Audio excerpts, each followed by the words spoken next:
খুনতলী সামূহিক স্বাস্থ্য কেন্দ্ৰৰ ভাৰপ্ৰাপ্ত উপ অধীক্ষকৰ সামূহিক বিদায়ৰ লগতে ফাৰ্মাচিষ্ট আতৰুৰ ৰহমানক অৱসৰী বিদায় সম্বৰ্ধনা। কৰ্মৰত নাৰ্ছ, আশা ছুপাৰভাইজাৰ লগতে আশাসকলক সংক্ৰমণ নিয়ন্ত্ৰণৰ প্ৰশিক্ষণ।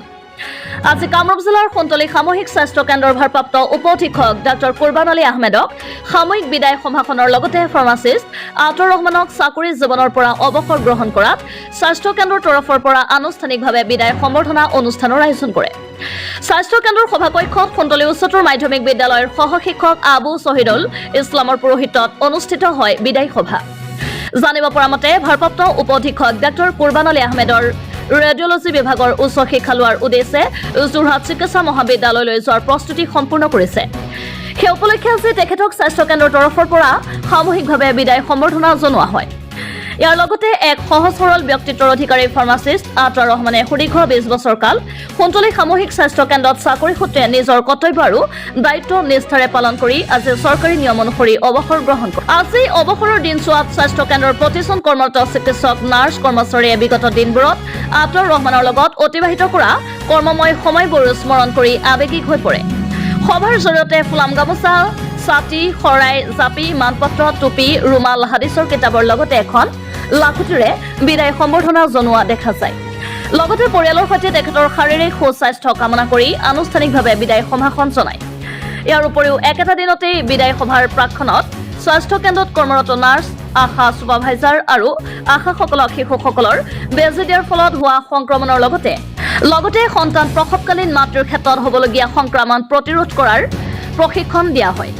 প্ৰশিক্ষক হিচাপে স্বাস্থ্য কেন্দ্ৰৰ ভাৰপ্ৰাপ্ত উপ অধীক্ষক ডাক্তৰ কুৰবান আলীৰ লগতে অস্ত্ৰোপচাৰ চিকিৎসক ডাক্তৰ আধুজ পভাৰাম, প্ৰসূতি চিকিৎসক ডাক্তৰ আফজালুৰ ৰহমানে প্ৰশিক্ষণ দিয়ে।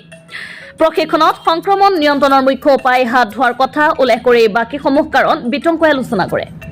লগতে নাৰ্ছ, আশা ছুপাৰভাইজাৰ লগতে আশাসকলে সতৰ্কতা অৱলম্বন কৰিলে সংক্ৰমণ নিয়ন্ত্ৰণ কৰিব পাৰি বুলি উল্লেখ কৰে। সেইকাৰণে মোৰ কোনো দুখ বা কোনো ধৰণৰ আক্ষেপ নাই, কিয়নো ই এটা চৰকাৰী নিয়ম মাফিক বস্তু। ইয়াক এজ অফ কনচেণ্ট বুলি কয়, গতিকে ইয়াত বেয়া পোৱাৰ কোনো কাৰণ নাই। গতিকে এই 20 বছৰৰ ভিতৰত মই আপোনালোকৰ লগত মিলি কাম কৰিছোঁ। ইয়াৰ ভিতৰত যদি কিবা ভুল ব্যতিক্ৰম হৈ থাকে আপোনালোকে ক্ষমা কৰিব। আপোনালোকৰ আটাইৰে মংগল কামনা কৰি খুনতলী ক্ষুদ্ৰ প্ৰাথমিক স্বাস্থ্য কেন্দ্ৰৰ পৰা খুনতলী সামূহিক স্বাস্থ্য কেন্দ্ৰলৈ এক যি যাত্ৰা, এয়া খুনতলী ৰাইজৰ এক বহুদিনীয়া সপোন আছিলে আৰু ৰাইজৰ আশা, আকাংক্ষা আৰু পৰিশ্ৰম, লগতে স্থানীয় বিধায়িকা মহোদয়াৰ যি পৰিশ্ৰম, তাৰ লগতে হস্পিটেলৰ যিজন কৰ্ণধাৰ চিকিৎসক, তেখেতৰ যথেষ্টখিনি কৰণীয় আছিল আৰু বিগত 50 বছৰৰ খুনতলীৰ স্থানীয় ৰাইজৰ আশা আকাংক্ষা পূৰ কৰিব পাৰি মই একচুৱেলি সামূহিক স্বাস্থ্য কেন্দ্ৰলৈ অসম চৰকাৰে যি উন্নীতকৰণ কৰিছে মোৰ কাৰ্যকালত, সেই ক্ষেত্ৰত মই নথৈ আনন্দিত। আজিৰ তাৰিখত খুনতলী সামূহিক স্বাস্থ্য কেন্দ্ৰই 6 মাহৰ ভিতৰত ইয়াতে চিজাৰিয়ান ছেকশ্যনৰ জৰিয়তে ডেলিভাৰী কৰিবলৈ আমি যে সক্ষম হৈছিলোঁ, তাৰ বাবে মই চৰকাৰক ধন্যবাদ জনাইছোঁ। ৰাইজক তথা খুনতলী সামূহিক স্বাস্থ্য কেন্দ্ৰৰ সমূহ কৰ্মকৰ্তা, ডাক্তৰ, নাৰ্ছ সকলকে মই ধন্যবাদ জনাইছোঁ। থাকিল কথা মোৰ উচ্চ শিক্ষা। আপোনালোকে জানে অসম চৰকাৰৰ কৰ্মচাৰীসকলক বিভিন্ন সময়ত তেখেতসকলে বিভিন্ন সময়ত বিভিন্ন মেডিকেল কলেজৰ পৰা উচ্চ শিক্ষা দিয়াই আকৌ লৈ আহে ৰাইজক ভাল সেৱা আগবঢ়াবলৈ।